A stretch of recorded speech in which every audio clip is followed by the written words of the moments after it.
José Mourinho es uno de los técnicos más laureados y reconocidos en el fútbol europeo, tanto por todos sus éxitos y títulos como por su manera de trabajar y hasta sus polémicas.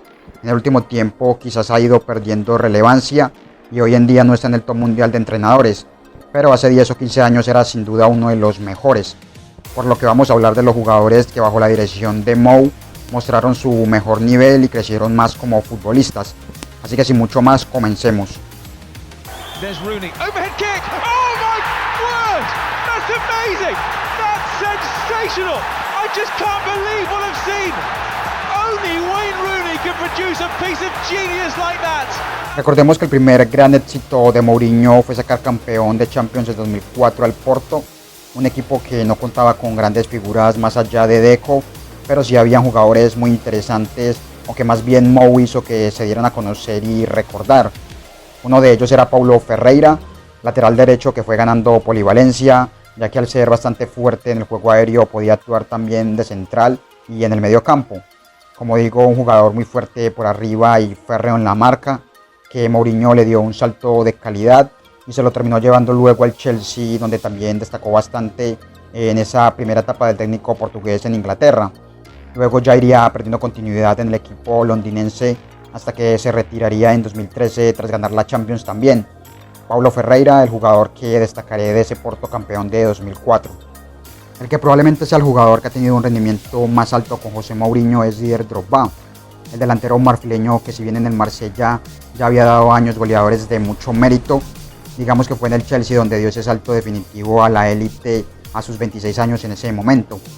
65 goles marcó durante las 3 temporadas que fue dirigido por Mourinho, 33 en la última que fue la 2006-2007, la segunda mejor marca del delantero en toda su carrera.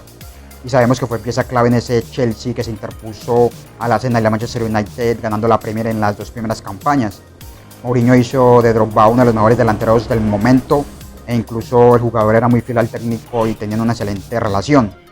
Aunque Drogba tuvo grandísimos años luego, claramente la confianza que le dio José Mourinho al exigir su fichaje expresamente, al volcar el equipo en torno a su figura y fortalecerlo mentalmente hizo que se convirtiera en un delantero aún más letal. Otro jugador de aquel Chelsea que voy a destacar principalmente porque se les suele infravalorar en el momento, pero que luego entendemos lo vitales que son con su trabajo físico sobre todo, es Michael Essien, mediocampista ganés que tras ser figura en el Lyon, en el 2005 el Chelsea lo ficha por 40 millones y confecciona junto a Makelele un mediocampo totalmente impasable y rocoso. Essien era muy del tipo de jugador que Mourinho buscaba tener sí o sí, físicamente invaluable y potente para las transiciones. En esos años fue un muy buen jugador, destacó y fue muy importante y lo siguió siendo en los siguientes años. Tanto que Mourinho decidió ficharlo nuevamente en el Real Madrid, donde no le fue tan bien lastimosamente. Pero aún así hoy en día se le recuerda bastante a Essien en Stamford Bridge y en parte es gracias a la mano de José Mourinho. Un jugador que realmente tuvo una evolución y un cambio significativo con Mourinho fue el potente lateral brasileño Maicon, un jugador con una capacidad de recorrido tremenda gracias a esa potencia y velocidad que le fue sumando un golpe de balón también para elogiar. Esas cualidades ya las tenía, pero fue Mourinho quien le sacó el mayor jugo en ese intercampeón de Champions y del triplete en el año 2010.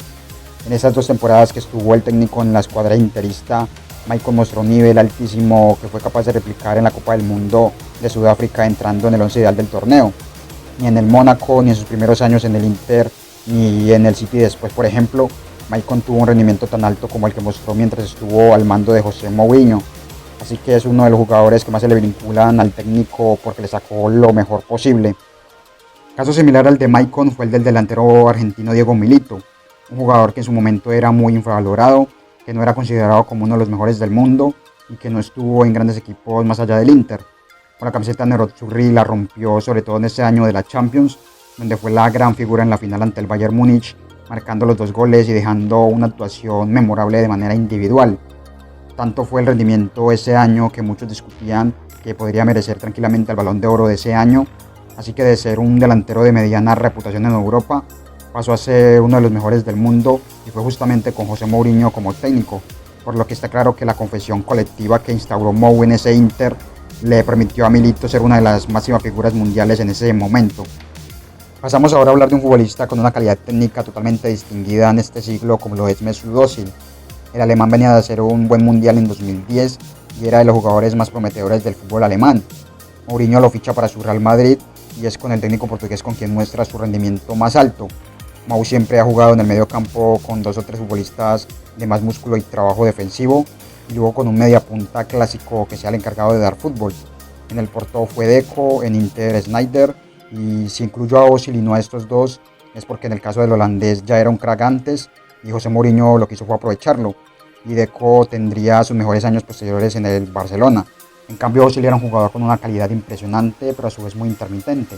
Ha sido Mourinho quien le sacó un rendimiento más constante y sostenido, que no le vimos luego en el Arsenal ni con Wenger, más allá de las primeras temporadas, ni con Unai Emery, ni mucho menos con Arteta, que lo descartó totalmente. Por último, terminamos con un mediocampista que tuvo cierto cambio en su función en el campo tras fichar por el Real Madrid en 2010. Sami Khedira se le catalogaba en su momento como una especie de Michael Ballack. En el Stuttgart actuaba más adelantado y tenía más responsabilidades ofensivas. Sin embargo, cuando llegó a España, es Mourinho quien hace de él un jugador prácticamente muy ordenado, fino en la marca, y lo pone como acompañante de Xabi Alonso en el doble pivote, siendo sumamente importante en ese Real Madrid que hace récord de puntos en la Liga Española. Esta pequeña reconversión que sufrió Khedira gracias a Mourinho le sirvió para seguir siendo importante en los siguientes años en el Madrid, ganando la 10ª con Ancelotti luego, y también siendo figura con la selección alemana en el Mundial de 2014, que por cierto hizo un partidazo en el histórico 7-1 ante Brasil. Bueno, eso ha sido todo en este video. Déjame en comentarios qué otros nombres incluirías en esta lista. Evidentemente hay muchos, como mencioné a Sneijder, Deco, y en épocas más recientes, por ejemplo, también Nemanja Matic, que se lo ha vuelto a llevar a la Roma. Sin mucho más, los invito a que se suscriban al canal, den like al video si les gustó, y nos vemos en una próxima ocasión. Mucho fútbol para todos.